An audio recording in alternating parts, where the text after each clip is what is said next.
Unearthed. After 78 years, a silent film speaks 1,000 words, capturing the powerful moments U.S. troops rescued 2,500 Jewish prisoners from a Nazi death train in 1945. The footage was recently discovered and offers a glimpse into an all too important chapter of our history. NewsNation correspondent Rich McHugh has more. The footage is silent, but it speaks volumes. And remarkably, in the past few days since this video has surfaced, some have scanned the faces in the footage and found their loved ones. That made me kind of jump back and say, wow, there's my mom. For the first time, we are seeing video of the moment U.S. troops saved thousands of Jews from a Nazi train. You see a little boy who looks well beyond his years, a woman exhausted, sleeping on the ground, tattered clothes, gaunt faces, people frantically lining up next to the train, hoping for their chance at some food from U.S. forces who had just secured their freedom.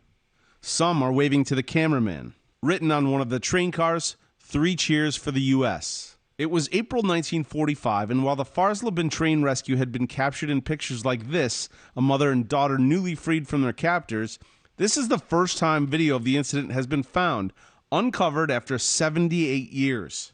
The U.S. Army Signal Corps happened to have a photographer in the area and happened to film this. Mike Edwards is the director of A Train Near Magdeburg, a forthcoming film about the miraculous rescue. A death train that left Bergen-Belsen near the end of the war, having 2,500 passengers on it, and was liberated on April 13th, 1945 by the United States Army. 2,500 people is 2.5 times the size of Schindler's List, and it was liberated in a single moment. Thousands of prisoners of the Nazi regime, Jews from all over war-torn Europe, suddenly realized they were free. Elizabeth Seaman saw her mother's face in the footage. It was just so surprising and so amazing to me, and that I actually recognized my mother there. I had not expected that, and it was just wonderful, really a wonderful surprise. For Seaman, it's a powerful surprise and an important reminder 8 decades later.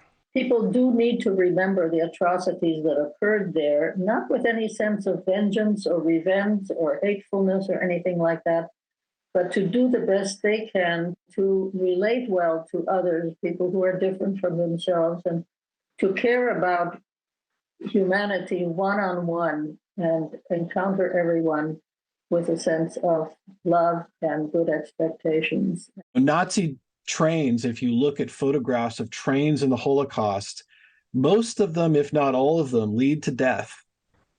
This one leads to life. For NewsNation, Rich McHugh. Joining us now is the historian who unearthed this footage, Matthew Rozell. Matthew, thank you so much for joining us and sharing that footage with the world. It is impossible not to look at that and not get emotional. I can only imagine what it was like for her to see her mother after all these years, and because she knew the story, and then to see this footage and identify her mother in the crowd, all because you took the time to restore this. Just talk to me. What made you do this, Matthew? What made you take the time to do this, and why did you feel the need to share it with the world? Well, hi, Nick. Thanks for having me. Well, I was a high school history teacher in upstate New York. And for the second half of my career, 30-year career, I started an oral history project. So I sent my students into the community. We interviewed World War II veterans when they were still very plentiful and here with us.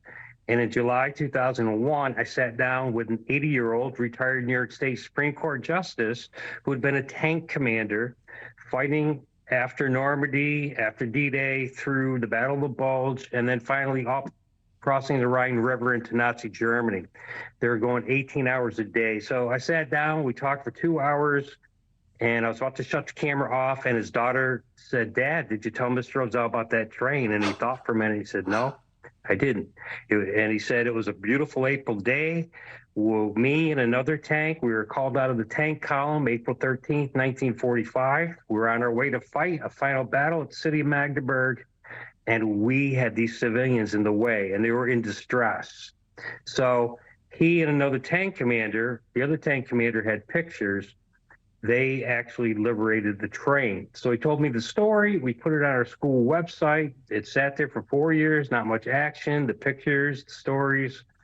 And I heard from a grandmother in Australia who'd been a 7-year-old girl on the train. And after that, we heard from many more. Wow. Just because you put it out there and then said, wait a minute, I know that's me. And so it was literally like a unraveling of a piece of cloth or something there.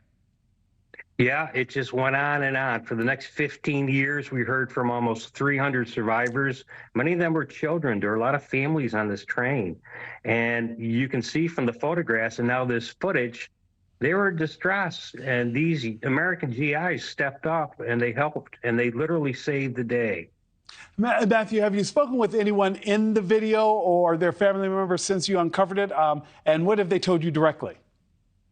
Well, we went to Israel working on a film called The Train Near Magdeburg. It's based on my book. And we interviewed 12 survivors. One of them is a very famous poet, Yaakov Barsalai. And he was astounded because he saw himself, his 4-year-old sister, and his mother. And he started to cry. So we've heard from 6 people who have seen themselves or their family, including Elizabeth, who was just on, since the footage basically was put out about a week ago. Matthew, I love this. I think the last thing I saw was a piece about that museum that they're gathering where people get to tell their stories. Different survivors are telling their stories in AI, and it locks in that audio. Why do you think it's important to take the time to find these lost pieces of history and gather it so that people can see it to the public? Well, as we know, sadly, the rise in anti-Semitism, it never seems to go away. The only tool is education. And by finding this newly found footage in the National Archives, 3.5 minutes, you can see what our GIs went through, being pushed and swarmed by starving people as they're trying to help them. Our guys are traumatized.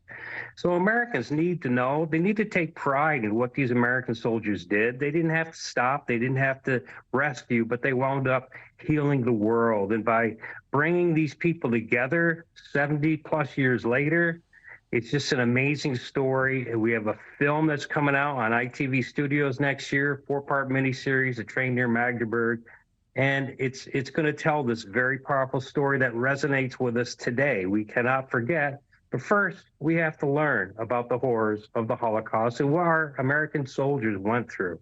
Matthew, when you are ready to promote that movie, you have a space and an open invitation here at NewsNation. When I tell you, I loved everything about this. Matthew, thank you so much. Matthew, where can we see it if we want to see this video in its entirety? You can go to teachinghistorymatters.com. That's my website blog. I've been keeping it for 15 years. And the colorized stills are there. The video is there. And please do. We want to hear from more soldiers and more families who see themselves in it. Matthew, thank you so much. Thank you, Nick. Appreciate it. Thank you for watching. Go to newsnationnow.com to find NewsNation on your television provider. And don't forget to click the red subscribe button below to get more of NewsNation's fact-driven, unbiased coverage.